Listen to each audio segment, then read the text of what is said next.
নারীদের জন্য আল্লাহ জাহান্নামকে পরিজনিত করবে, জ্বালাইবে। কারণ হচ্ছে কোন বান্দা সীমা লঙ্ঘন করল, আপনি বুঝে নেওয়া দরকার। আপনি এখন ইন্ডিয়াতে যাবেন, বাংলাদেশ এবং ইন্ডিয়ার একটা বর্ডার আছে। কিছু কিছু জায়গায় ও বাবা দেখবেন কালো ফিলার দেওয়া আছে, ফিলারের নাম্বার দেওয়া আছে, ফিলারের উপর যাইয়া কাটা দিয়া, তার কাটা দিয়া ঘেরাও করা আছে। এটাকে সীমানা নির্ধারণ করা আছে।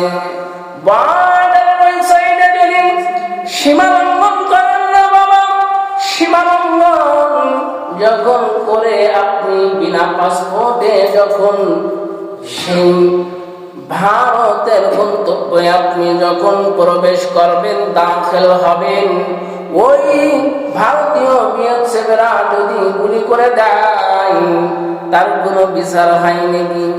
বিচার হয় না। আমি আর আপনি সীমা লঙ্ঘন করেছি। বাংলা যখন সীমা লঙ্ঘন করবেন, সীমা লঙ্ঘন যখন বান্দা করবেন, সীমা লঙ্ঘন কি বান্দা নামাজ ছেড়ে দিল, বান্দা রোজা ছেড়ে দিল, এটা সীমা লঙ্ঘন কিনা? বান্দার উপরে যাকাত ফরজ হয়েছে, যাকাত দিতে হবে। মালের মালিক হয়েছো, তোমার মালের যাকাত দিতে হবে। যাকাত দাও নাই, এটা তুমি মালিকের সীমা লঙ্ঘন করলা। আপনার উপরে হজ ফরজ হয়েছে, ফরজিয়াত হয়েছে, আপনি হজ করলেন না, আপনি সীমা লঙ্ঘন করলেন। রমজানের রোজা রাখলেন না, ঈমান আনছেন, নামাজ আল্লাহ আপনাকে হুকুম দিয়েছেন, আকিমুস সালাত, হাদিসে পাকের ভিতরে আছে ইকামুস সালাত।